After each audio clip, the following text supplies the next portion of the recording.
All right. Kia ora koutou katoa, ko Mark Fitzpatrick, toko ingoa, o taku mahi ki Aotearoa Circle, ko Te Implementation Director. Hello, everyone. A very warm welcome. My name is Mark Fitzpatrick, and I'm the Implementation Director at the Aotearoa Circle. Today, we're delighted to share with you the latest report published by the Aotearoa Circle, Transport Sector Climate Change Scenarios. We really appreciate you being with us. Your questions are welcome at any time through the webinar. Just put them in the Q&A, which you can see when you hover your mouse near the bottom of your screen. We're going to be joined by some guests who will all get a chance to address those questions near the end. And I'd like to introduce those guests now. First up, today we'll hear from our keynote speaker, Billie Moore, the CEO of New Zealand Airports Association. To give us an overview of the report, we'll then be joined by KPMG partner, Sustainable Value, and co-author Alec Tang, and also co-author Sarah Bogle, Director Sustainable Value from KPMG. After that, we have a panel of sector experts who contributed to this report. Alec will be part of the panel along with Billie Moore, and plus we'll also be joined by Abbie Bull, Head of Community and Sustainability at Z Energy, and Aaron Saunders, Chief Financial Officer of Turners Automotive Group. The report itself will be live on our website from the end of this webinar. Before we hear the details of the report, I wanted to set the scene for you with some background on why we undertook this work. And it starts with who the Aotearoa Circle is. The Aotearoa Circle is a leadership organisation made up of around 50 partners. Those are New Zealand organisations from the public and private sectors working together to restore Aotearoa's natural capital. That's our purpose, restoring New Zealand's natural capital. And we do that work at a systems level, which is where these climate change scenarios fit. We've done several climate change scenarios previously for a number of sectors. These include the agri sector, tourism and seafood. And just last week, we published climate change scenarios for the energy sector in New Zealand. These scenarios help New Zealand organisations to meet their climate reporting obligations. But more than that, scenarios make us think. Thinking about what could happen helps us plan for an uncertain future. Well-constructed scenarios enable businesses and organisations to prepare themselves for climate change and build resilience to its impacts. They can also motivate businesses and other stakeholders to strengthen their efforts to address climate change. But why transport? Well, as the Aotearoa Circle CEO Vicky Watson says in her foreword to this report, transportation is key to both our well-being and sustainable prosperity. It's a requirement for migration, for community cohesion, for food distribution, and for provision of other essential goods and services. In other words, it's a vital part of New Zealand's economy and the health of our communities. It deserves the attention this report gives it, and the tools a report like this can provide. So I'd now like to bring in our keynote speaker. A very warm welcome to Billie Moore, the CEO of the New Zealand Airports Association. Billie's been in the role for around 18 months. Before that, was a diplomat at Tourism New Zealand. She has a number of perspectives on the challenges facing transport and how we need to look across more than one sector to understand what we need to do. Billie, thank you so much for being with us today. Over to you. Thank you so much. I sure do have views. Let's get started. I will just figure out and remember how to do this. All right. Myself back on the screen. How's that, Mark? Perfect. It's up on screen. Okay, great. All right, look, I thought I'd start. I've got a few minutes, just giving you a bit of a sense of the lens of aviation, specifically airports, when it comes to this project. In particular, you're all joined us because you care about this topic, but I want to remind you why we care about this, and perhaps equip you with a bit of messaging on how we might share this information going forward. And really, this is the image, this one on the bottom here, that I'd want you to have on your desk and let it drive your thinking as the world transitions and changes and we grapple with these issues. New Zealand is isolated. We are long and skinny. You can see all of my airport members on this map. People often say we have a lot of airports. There's a reason for that. We're long, skinny, hard to get around. and we are far away from everyone, even our closest friends. We are an aviation nation. Our connectivity defines our future as a modern country with amenities, with trade, and with a quality of life. So these discussions around transport transition are just absolutely critical, not just for our own sector, but for everyone who participates in it. In aviation, action is being taken. As with most sectors, the question is how quickly we transition and how coordinated that work is. Aviation is distinct in that New Zealand is a technology taker. We have a great aviation sector, but no Boeing or Airbus. Our transition ability is going to be defined by global moves. So that does define how we work together. For airports, much of our work has to focus on scope 1 and 2 emissions and what we call no regrets actions as we monitor technology investment and participate in those technology development processes. You can think of airports as having 3 roles. First, as critical infrastructure, we're reducing our own emissions. Scope 1 and 2, built environment issues, obviously transition to electric and renewables, all of the things within our own control. Second, we must create the best possible enabling environment for airlines and others to decarbonise. That's going to mean a transition to a combination of battery electric aircraft, green hydrogen, and sustainable aviation fuel or drop-in biofuel.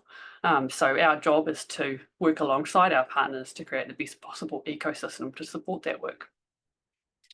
Thirdly, airports are at place. They're in the regions. They are regional infrastructure, and in that way, they can be leveraged to support the whole regional transition when it comes to emissions reduction and adaptation. That means becoming generators themselves, developing their industrial commercial precincts to support the transition. So there's a broader strategic element of that. Huge amount of work going on. And this is the kind of stuff that we bring into the conversation to help Alec and his team understand what's going on now, what are the gaps, and what are the scenarios looking forward. Here's just a little snapshot of some of the things that come to my mind to give you a sense of what's going on, because I think sometimes aviation is the area that people are less familiar with in these conversations. There's a few examples here of solar farms that have already been built online. The first one there is at Hamilton. And that is helping power their terminal right now. Next to it, the Gisborne team in Eastland, another solar farm on Gisborne Airport's precinct. There's also a picture there of Gisborne's terminal, which is at some of the highest living building standards. Bottom left is a Rosenbauer fire truck. If you've ever seen those on an airport precinct, they are beasts. Every airport needs to have a fire service if they are operating aircraft of particular size. And Christchurch Airport is procuring the first electric Rosenbauer fire truck, and that is no small thing. The middle one on the bottom is Auckland Airport's Manawa Bay development. A commercial development that will have solar panels and be built to the highest possible standards as well. And we have a picture of the Airbus 0E. This is the hydrogen consortium work that Christchurch Airport is leading as well. So that's an example of the partnerships that airports are participating in to support the development of new tech and its application and practice. At the same time, here's the other angle to all of this. Airports have to stay operational. This is Hawke's Bay, Waiheke Bridge. Generally in disasters, airports are the ones that keep going. And this was the case during the cyclone. I think at one point, Hawke's Bay Airport had 3,000 people in the terminal because it was the one that had power, place that had power, place that had internet. So there's a connectivity angle to it, but also a welfare angle to it.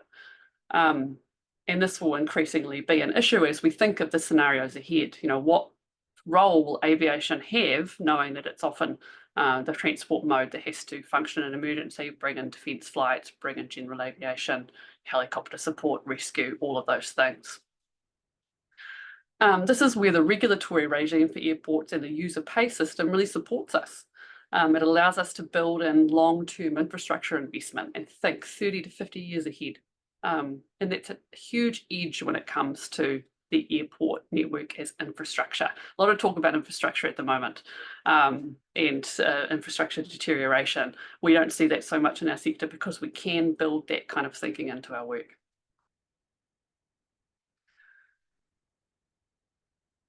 This image reflects the life of anyone in the sector at the moment. It certainly reflects my life.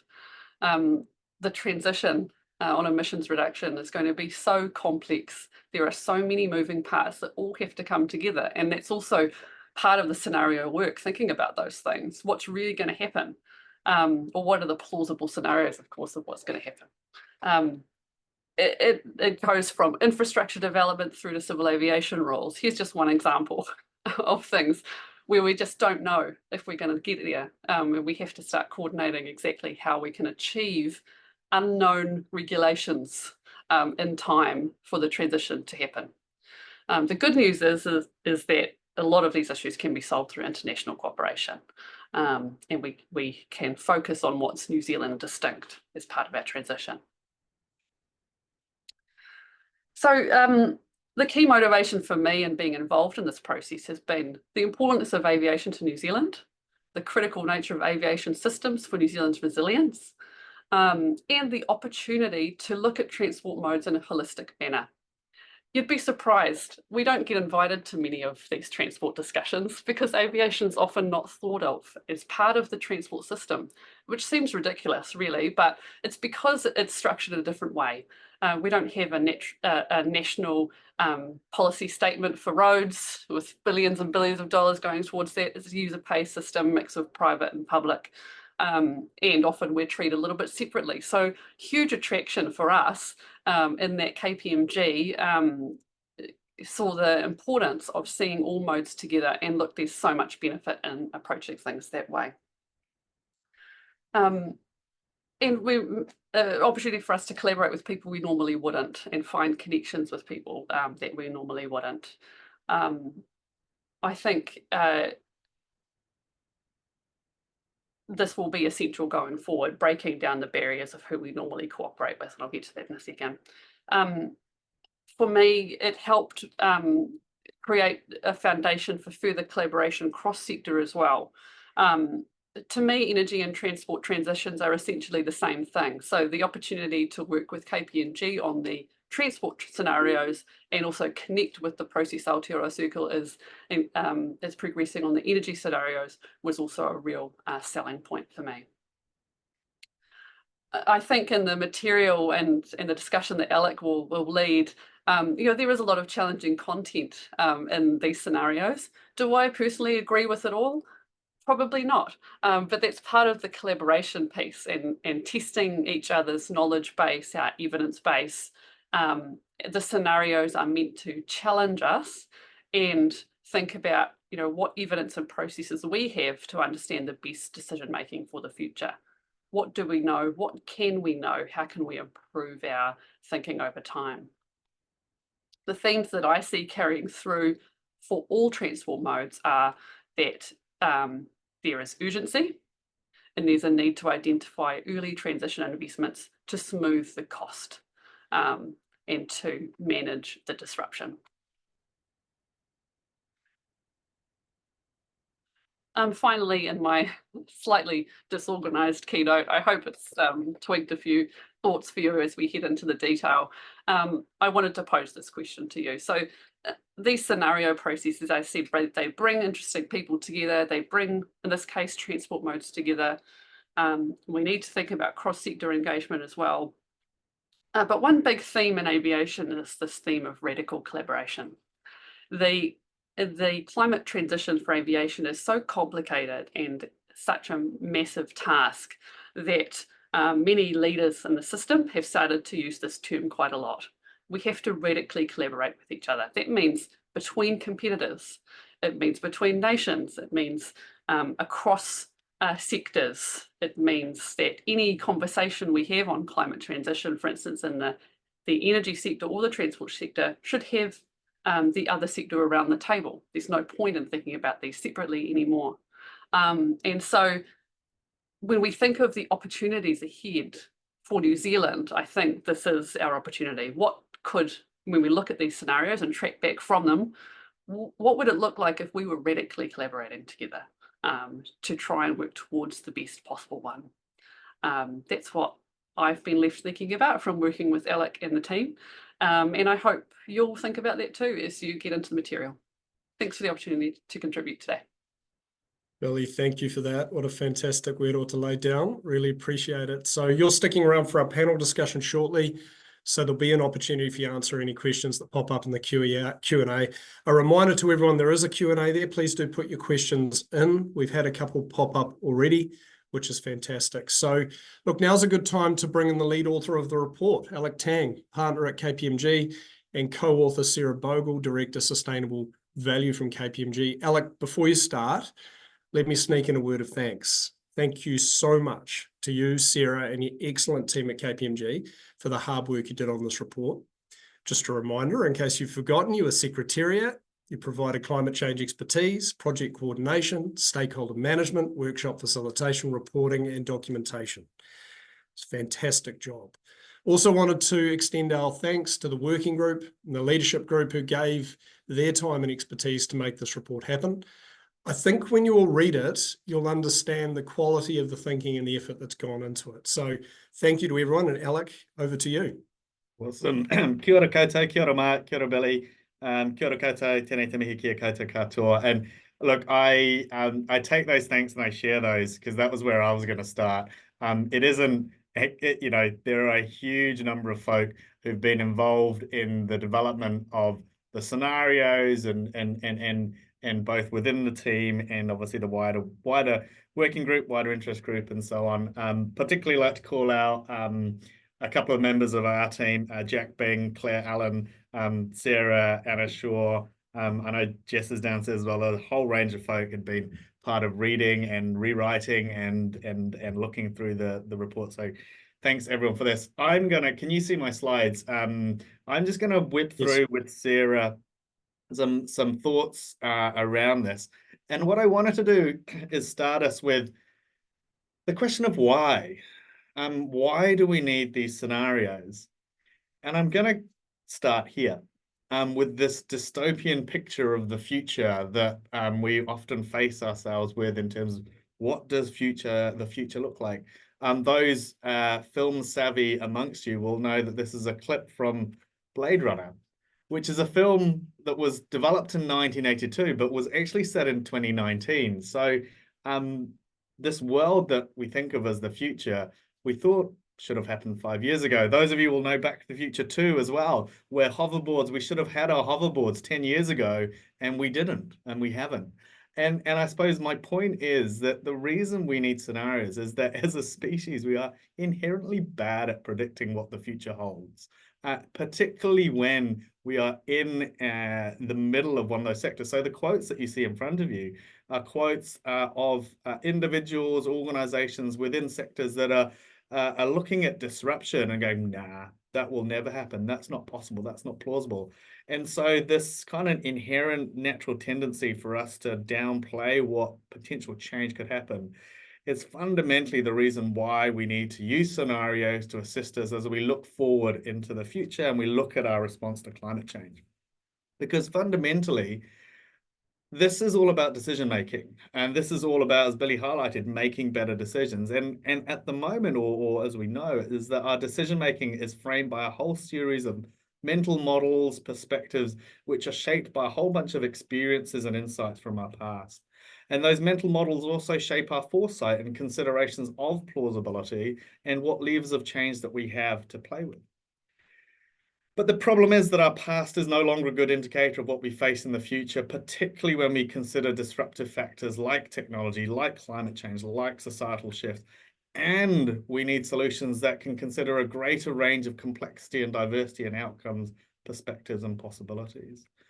So the reason we need scenarios is we need a tool that can help challenge those mental models and broaden this foresight.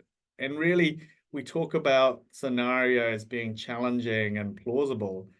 fundamentally, we need scenarios to challenge our concept of what is plausible. And so that's the mindset, that's the thinking that we brought to this piece, and that we've kind of embedded in the work ahead.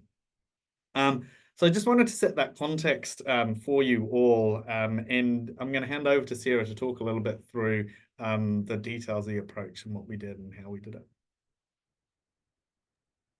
Thank you, Alec. Tēnā koutou katoa, everybody. Next slide, please, Alec. I just wanted to put a few faces on the screen as well.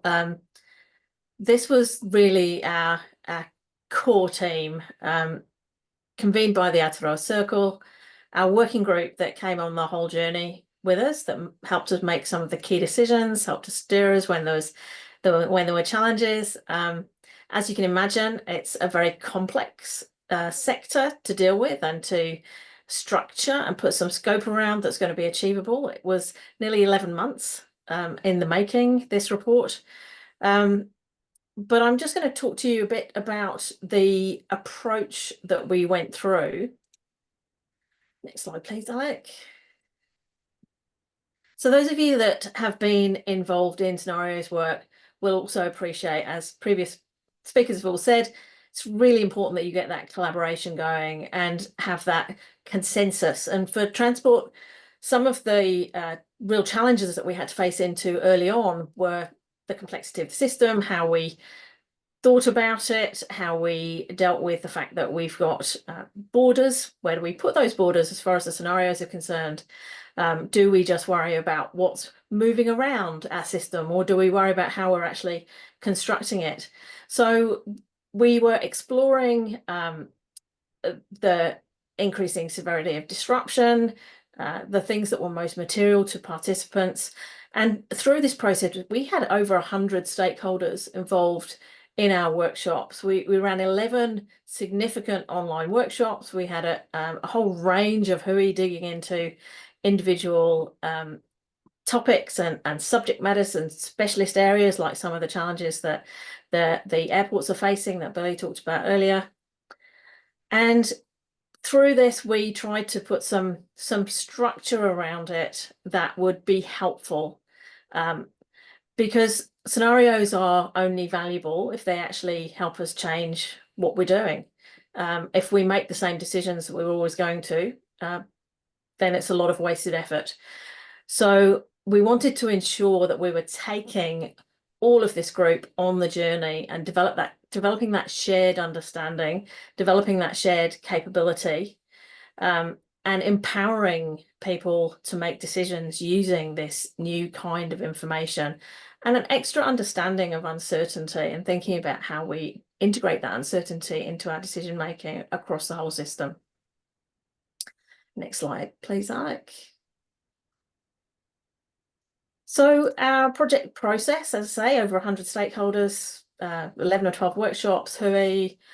Interestingly, we also really worked hard along with PwC, integrating this work with the energy sector, because it was just so vital that we thought about the two together and that we enabled them all to be pulled together. But we also did go through a lot of opportunities for participants to bring their own insights. And when you look at the report, as I hope many of you will, please do not be daunted by the size of it. It's nearly 170 pages. But the reality is that a lot of it will not be relevant to every reader. And what we've tried to do is to structure it in a way that helps you to kind of dig in, skim through, find the things that are relevant to you, and take them with you to, hopefully, many of you, integrate into your own scenarios within your organisation. I'll just hand back over to you, Alec. Awesome. Thanks, Sarah. And so the scenarios, you've been waiting with bated breath. As many of you will know, we have developed 3 scenarios in alignment with the XRB's climate disclosure, climate standards. We have one that is a 3 degrees plus scenario. That is our bypass to breakdown. I'll come back to the names in a second. We have our 1.5 degree scenario, a fully charged scenario where we have ambitious and globally coordinated transition to a low emissions future. And we have our third scenario, which is our short detour, which is that we see meaningful action, but that's delayed until the early 2030s, followed by that sudden and global uncoordinated economic transformation. The first thing I'd say is that it's important that we look at them as a set, and Sarah will talk to the why of that in a second, but they aren't individual pathways and they're not a pick and choose solutioneering approach. They are a set, they explore different things, they explore different levels of disruption. And it's important to recognize we had a lot of discussion around the 3 degrees plus scenario. And what we landed on is the name is really important because we may think that this is the fast path, the bypass, the low effort, the low energy, but we know where it ends up in terms of breakdown of our climate systems and significant impacts physically. So these are the 3 that we've chosen to explore. And again, as I say, they are a set of scenarios that we need to work with participants. If you're taking, as Sarah highlighted, these to your entity level, these are the starting point for you to think through that. Sarah. Thanks. So we absolutely all the way through, as we were developing these qualitative, narrative, story-like scenarios, we integrated both physical and transition risk, physical and transition impacts. And so when you put those together, what you're actually talking about when you think about impact is disruption. We had, during the course of this, an excellent webinar that Chair of the Climate Change Commission, Dr. Rod Carr, came along to speak to. And one of the things that he said stuck with me, I'm going to paraphrase, so apologies, Rod, if you're listening, was, we will actually look back on the period from the fall of the Berlin Wall to the COVID outbreak as one of the longest periods of stability in modern history. And that really stuck with me because that is the starting point for our scenarios. Everything up until today is known, and simply the fact that it is known rather than unknown and uncertain means that we have some confidence, we have that shared understanding, we can depend on it in a way that we cannot with the future. So it's important that each of the pathways that we're exploring through these scenarios starts at the same point, what we know today. But we wanted them to diverge significantly and really lean into what the XRB calls the challenging nature of scenarios.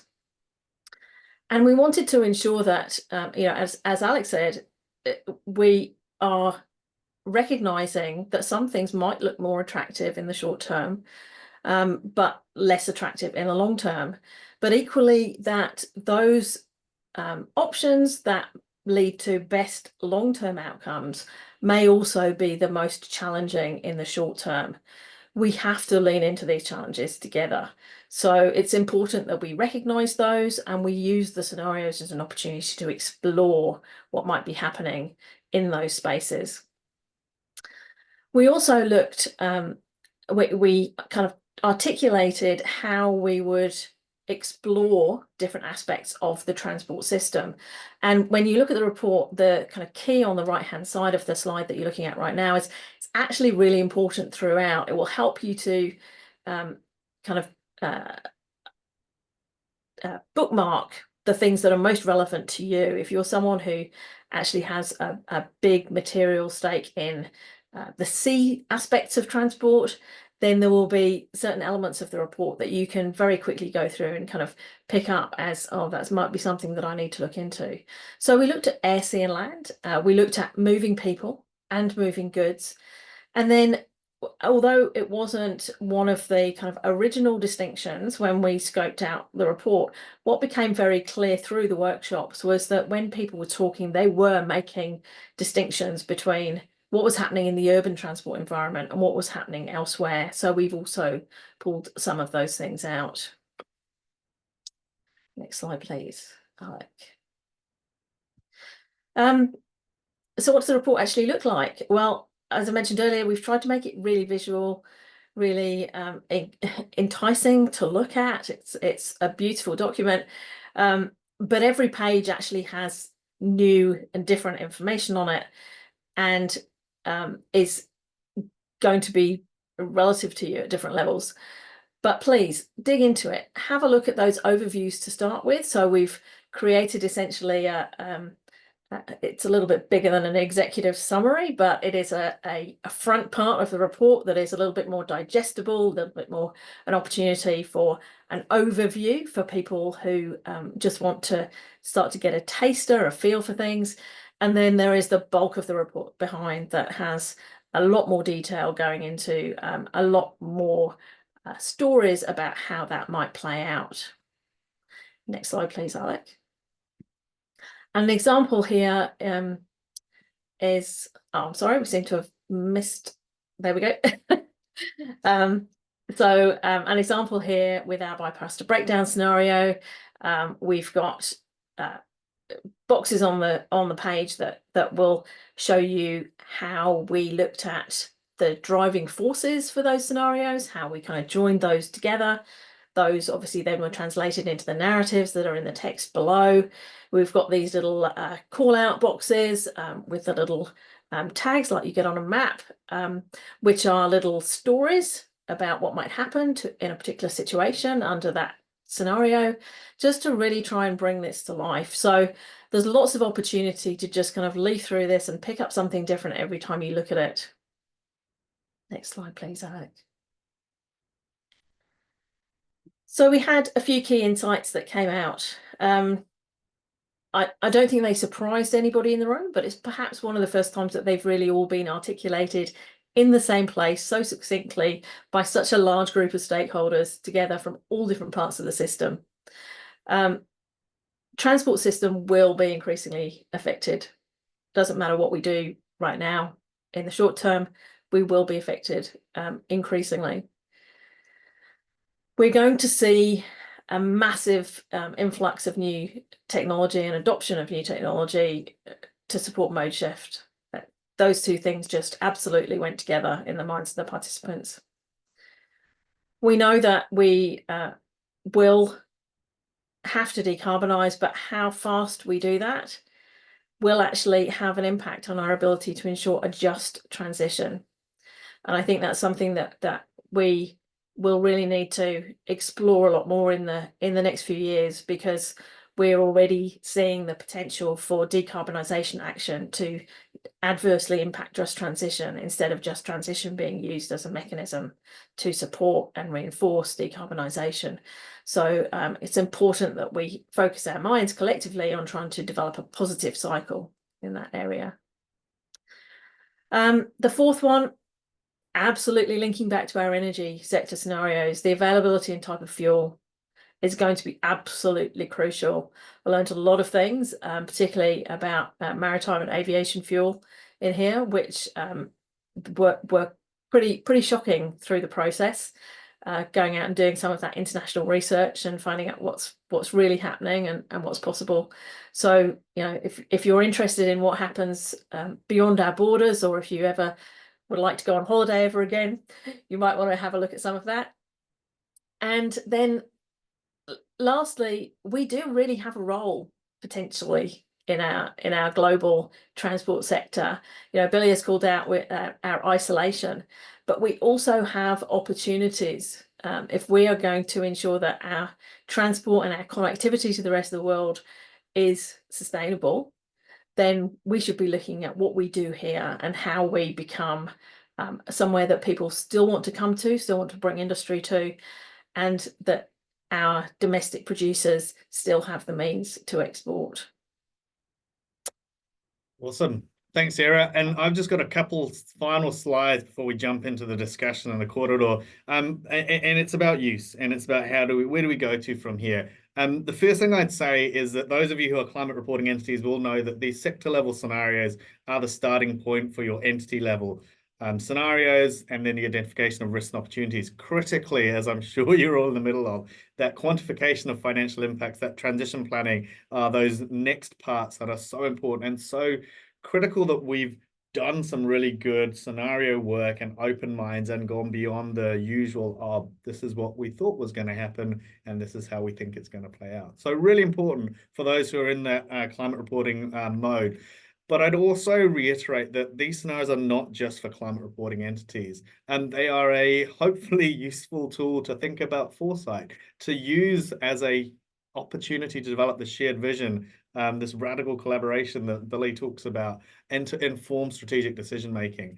As I said at the start, our view of the future is going to be challenging, and these are hopefully a useful tool for you to do that within your own organizations, within the communities that you set, with the work that you're doing. And then there are lots of opportunities. We get obsessed by the risks, which is really important, but we also need to cling on to those opportunities as well. With that, I'm going to hand back to Mark and we're going to have a bit of a chat, right? Yeah. Look, Alec and Sarah, thank you. As I said before, an excellent piece of work, and it is time to go to our panel discussion now to help us dig into the issues this report raises. So before we do that, a reminder to everyone listening, you are very welcome to post questions for Billie and Alec and the rest of the panel you're about to meet.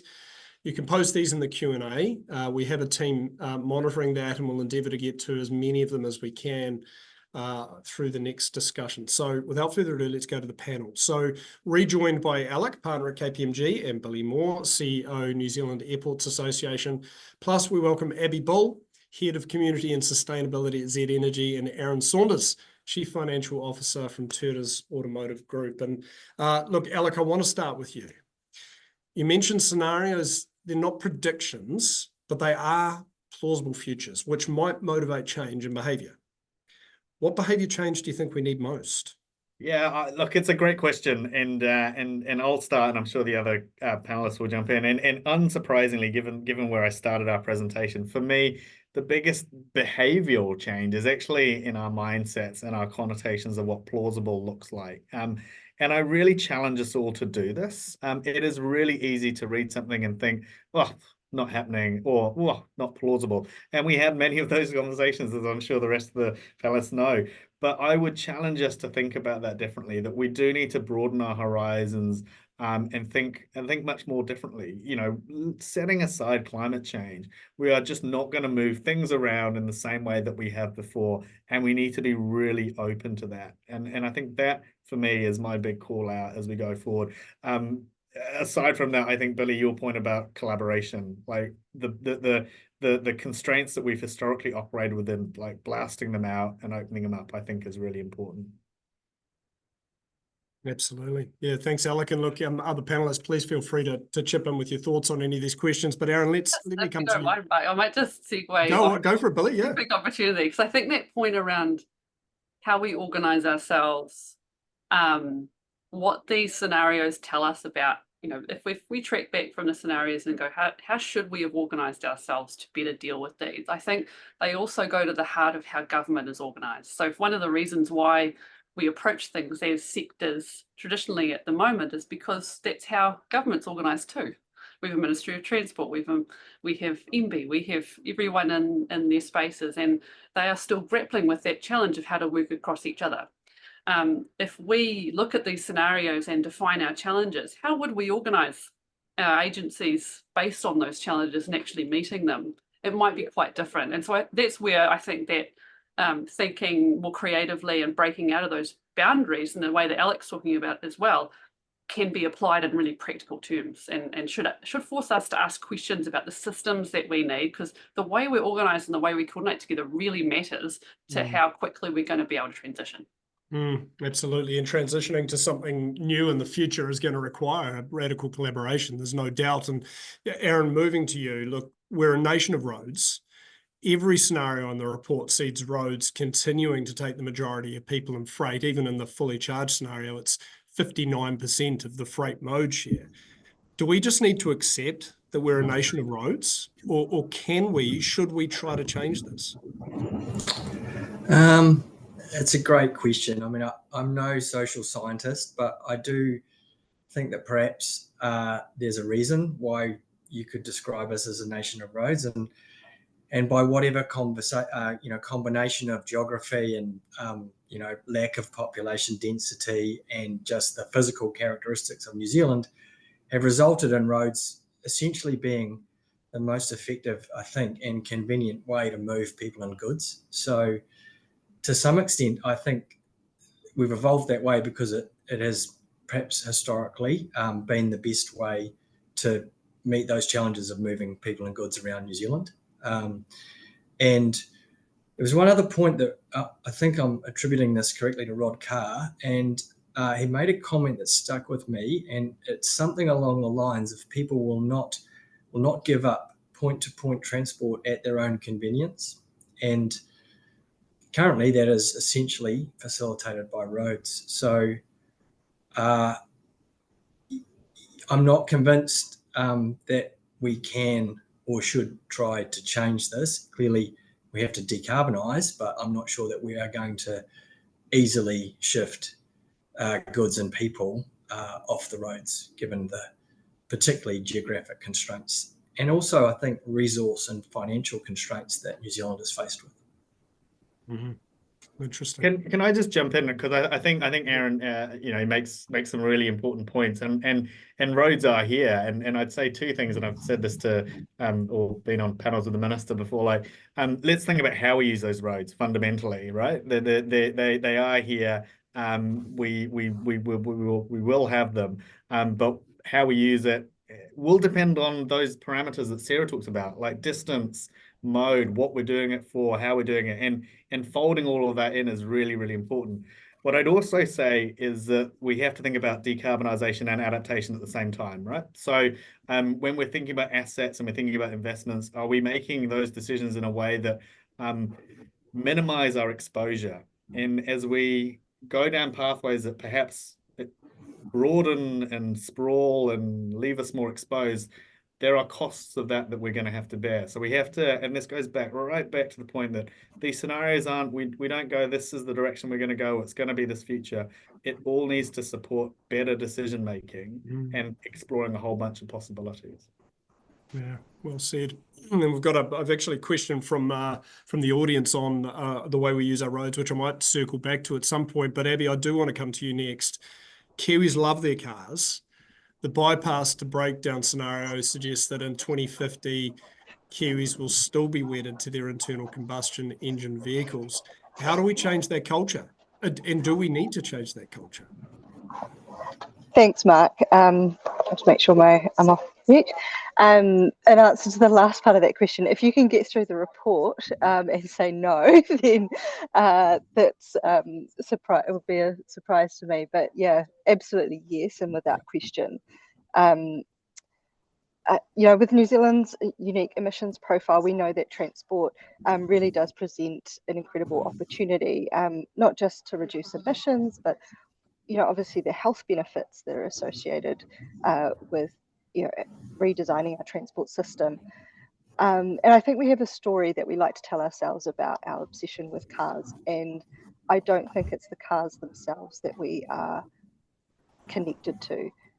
It's the underlying experiences and the emotional connection that really shapes our culture. So the connection to friends and whānau, the access to education, a better life, healthcare, recreation, adventure and fun, those are big drivers for me.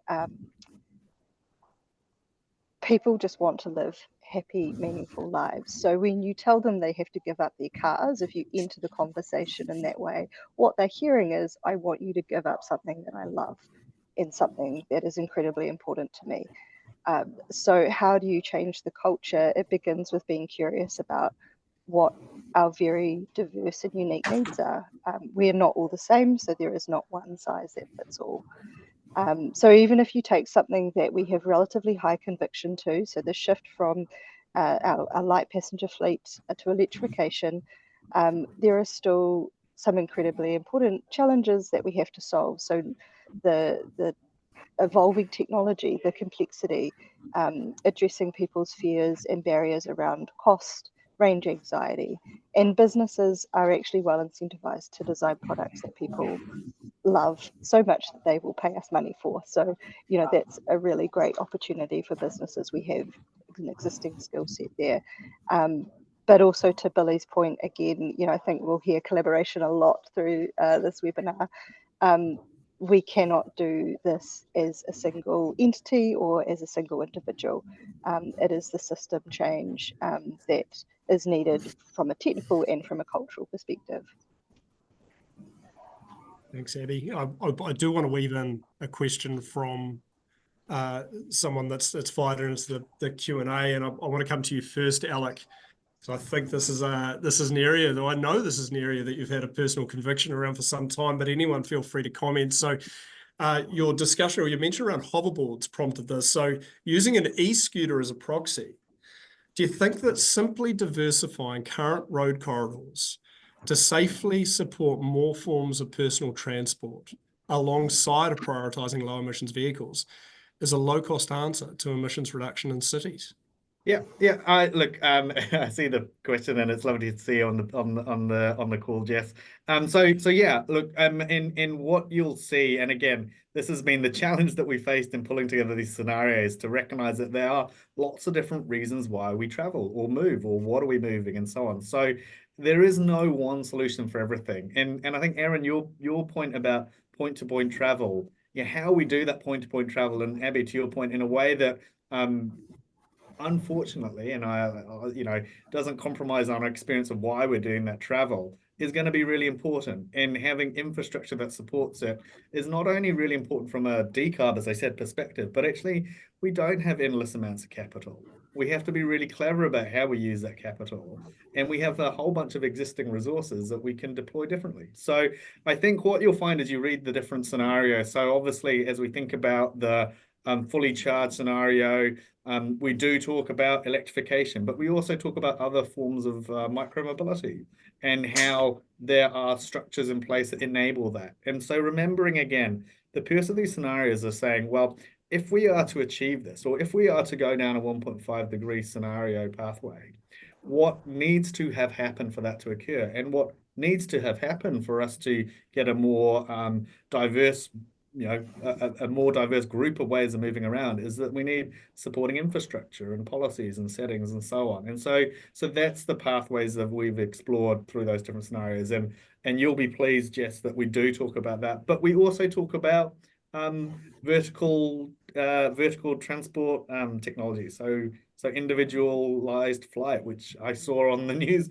we're seeing in China, which may not be an option that we necessarily favor, but those technologies are around, and they will address some of those needs that Abbie and Aaron have talked about. Yeah, absolutely. And Billie, coming to you, thinking about the international landscape, when you look at the report, think about the future, how much of where we end up in New Zealand are we going to be driven by international trends and markets? Or, how much of our destiny is actually within our control?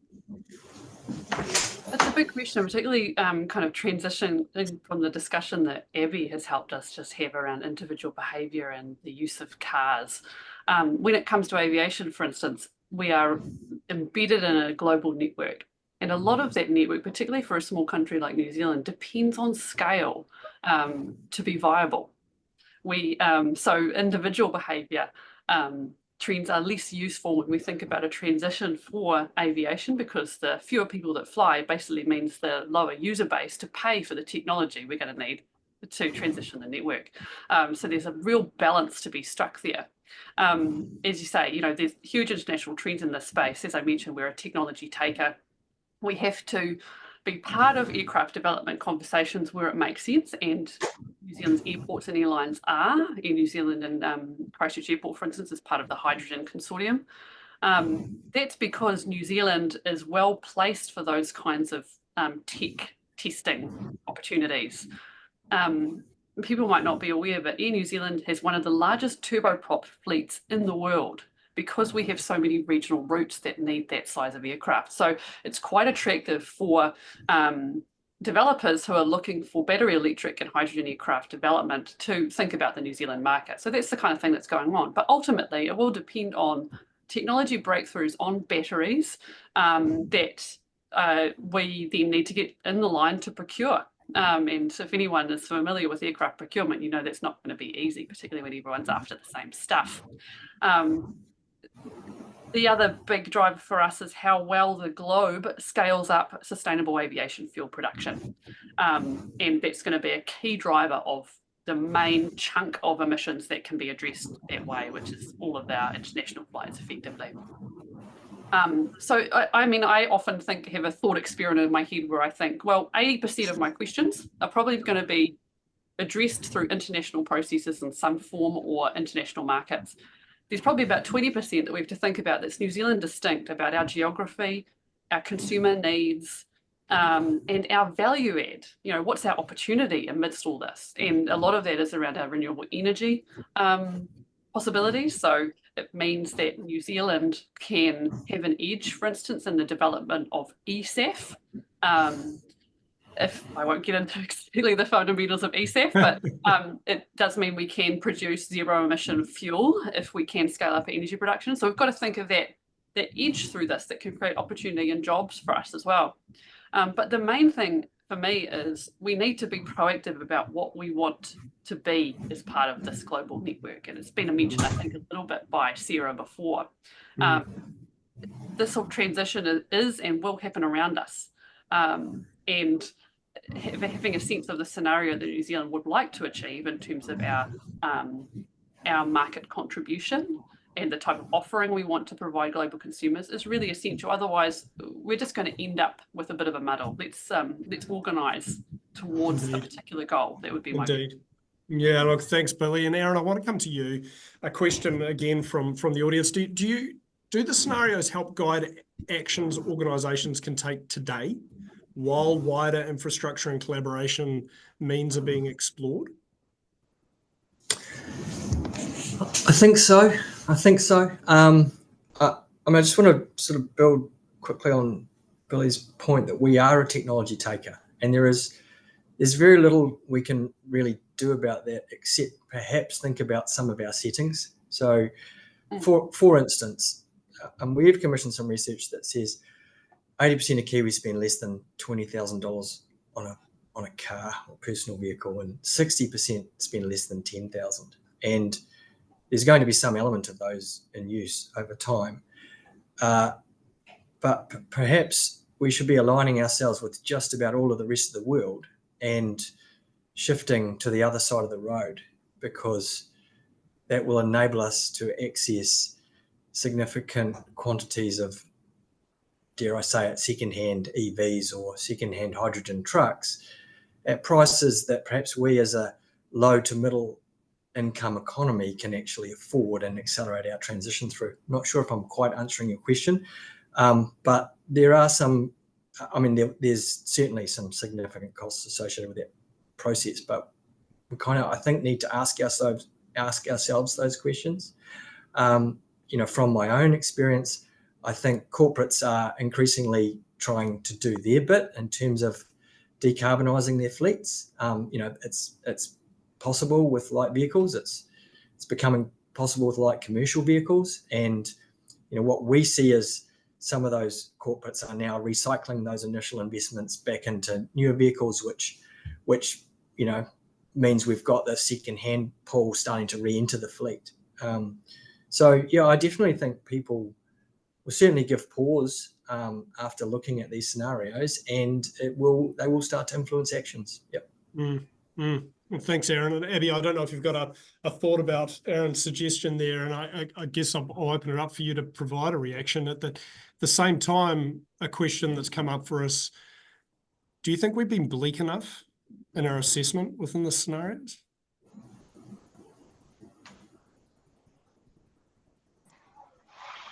Gosh, I was trying to answer another question as I was typing. So just to lead into that one around the question around car dependency, I mean, I just want to sort of address that front on. I mean, EVs are going to be an immediate solution for some right now, but absolutely the shift away from car dependency, I think no one's disputing that is absolutely necessary. And as a former RMA planner, you know, I just want to shout out to all the local government leaders who are driving better urban planning more walkable, rideable cities, better cycleways. Yeah. Yeah, absolutely. And I'll stick with you, Abbie. We've got a final question for all the Were we- panelists. Oh, no. I was going to say, were we bleak enough? I feel like it's pretty grim reading. Yeah. And we don't have to kind of cover off everything in order to stimulate a thought process. These are starters for curiosity and for exploring other options. And I don't think you have to, doesn't have to be an exhaustive list of all the possibilities. It's beginning the process. Yeah. If I just jump in, so I know we're near time, but just on that point about are we bleak enough? I mean, I think we've got to remember, this goes back to my mindset comment at the start. The reason we may pursue a bypass the breakdown type scenarios, we think that it's an easier option right now, right? And so that's kind of where we're going, and we focus on adaptation first. But what we recognize through that scenario is that even if we do that we don't have oodles and oodles of capital, that we actually still enter into that conversation about where and which and what parts. So it's not necessarily that we're going to see one pathway or another. And actually what we're likely to see is if features of all of those scenarios play out in our future. And it's really important that even if we think it might be bleak, it is all plausible. Each of those scenarios are plausible visions of our future. Could I just add that I think there's possibly one area we haven't been bleak enough, and that is geopolitics. And, and even within larger nation states, the polarization in the US, for instance, is, becoming quite alarming. And whilst I naturally have high hopes for market solutions to a bunch of these problems, I'm very worried about, geopolitics and conflict, wars over resources and let alone, wars resulting from, climate driven migration and things like that. So perhaps that's the area I don't think we've been bleak enough. I'm super optimistic that the market in its many ways will come up with solutions to decarbonising. I'm not sure so much about international cooperation. And Aaron makes a really great point about that global cooperation, because to Billy's point about fuels, we are currently reliant on fuels coming in from different parts of the world. So as that geopolitics plays out, what is our domestic source? How are we using those electrons that we can do so well renewably? How do we do that well? So 100% agree, Aaron, that geopolitical domain actually is really critical framing for our thinking about how we resolve some of the challenges ahead. Yeah, no, thank you. Look, and we're nearly out of time, so I'm going to have to wrap up and say a huge thank you to our panel. It was a fascinating discussion. We could have gone on for much more, I know. So, look, thank you to you all. Thank you to the other speakers. Once again, I want to acknowledge Alec and the fantastic team at KPMG who brought this report to life. It's great to see your work out in the world. Thank you to all our speakers today for your views, for sharing your knowledge. Thank you to everyone watching. Thank you for being here. We hope you'll get what you need from this report. Please feel free to share it with others. It's now live on the Aotearoa Circle website. There's a link in the chat.